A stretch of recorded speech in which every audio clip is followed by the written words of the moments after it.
सावधान मारिदेव आम बस। आज भुवनेश्वर रूपाली छकरे जहाँ घटी ता नुआ कथा नथिला, किंतु नुआ कथा एया थिला गोटे ऑटो पछपटे आम बस बाड़ेबा फल जड़े ऑटो चालकंकर मृत्यु होईची एवं 2 जण छात्री एवं गुरुतर अवस्था रही। रास्तार आपण जिते जाऊँगी से आम बस आगर उठी जातु, कारण आम बस एमती एक मारंता हाथी भली रास्ता चले जो रास्ता को सीधा सड़क भाव में अपमान लगे जे आम बस आम उपरे चलुची कहीं। भिजुआल उपरे आपणकर दृष्टि आकर्षण करदेवाई चाहती। देखंतु ए भिजुआल टी जो भिजुआल आपण स्पष्ट भाव में देखि पारुचंती आम बस टी किपरि गोटे ऑटो को पछपटु धक्का मारुची।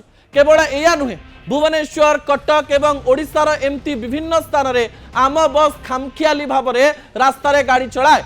आपण भावुथिबे पछरु गोटे बस आसुची एवं आपणक गाड़ी को देखि सी रही, किंतु बस रे थिबा ड्राइवर गुड़िक भावती आमे हेउचु सरकारी लोकंकर भगवान, आमे जेमती गाड़ी चलेबु सेमती चलिबु। एवं एई व्यक्ति माने ओडिशार विभिन्न स्थान में विभिन्न लोकंकर अघटन घटई चलीचंती। आम सहित मध्य प्रत्येक दिन समान प्रकार घटना घटे। आम बस जदि आसुची आपण तांको रास्ता मझिरे ठिया होइचंती ताले आपण वर्तिबे नाही, केतेबेले साइड मेरी आम बस आपण को पळेइबो आपण जानि नाहंती। यह समस्तक सहित घटना घटाए।